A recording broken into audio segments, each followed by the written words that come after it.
Commercial సినిమాలు తెరకెక్కించడంలో రాఘవేంద్రరావు గారికి ప్రత్యేక శైలి ఉంది. దర్శకుడిగా ఎన్నో అద్భుతమైన విజయాలు అందుకున్న ఆయన డాన్స్ కొరియోగ్రాఫర్ గా కూడా సత్తా చాటారని మీకు తెలుసా? కానీ ఇది నిజం. డాన్స్ కొరియోగ్రఫీ చేయడం మాత్రమే కాదు, అందుగాను ఆయన నంది అవార్డు కూడా అందుకున్నారు. ఇంతకీ ఆ సినిమా ఏంటంటే 1996 సంవత్సరంలో విడుదలైన పెళ్లి సందడి సినిమా. రాఘవేంద్రరావు గారు ఈ సినిమాకి దర్శకుడు. శ్రీకాంత్, రవలి, దీప్తి భట్నాకర్ ఈ సినిమాలో కలిసి నటించారు. దర్శకత్వం చేస్తూనే ఈ సినిమాల పాటలకు ఆయన కొరియోగ్రఫీ కూడా చేశారు. పాటలు చిత్రీకరించడంలో రాఘవేంద్రరావు గారికి ప్రత్యేకమైన బ్రాండ్ ఇమేజ్ ఉంది. ఆయన సినిమాలోని పాటల్లో ఎక్కువగా పూలు పళ్ళు కనిపిస్తుంటాయి. పెళ్లి సందడి సినిమాలో పెద్దగా డాన్స్ మూవ్మెంట్స్ లేకుండా ఎంతో అందంగా పాటలకు కొరియోగ్రఫీ అందించారు. ఈ సినిమాకి కీరవాణి అందించిన సంగీతం హైలైట్ అని చెప్పాలి. పెళ్లి సందడి సినిమా సృష్టించిన సంచలనం అంతా ఇంత కాదు.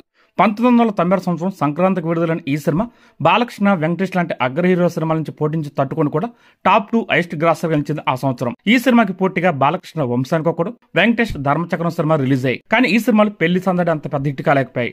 అదే సంవత్సరం నాగార్జున నటించిన నిన్నే పెళ్లాడత సినిమా అత్యధిక వసూలు సాధించిన సినిమాగా రికార్డు సృష్టించింది. ఆ సినిమా తర్వాత పెళ్లి సందడి సినిమా రెండో స్థానం నిలిచింది. కేవలం 2 కోట్ల బడ్జెట్ లోపల తెరకెక్కిన పెళ్లి సందడి సినిమా ఏకంగా 15 కోట్ల పైగా వసూలు రాబట్టింది.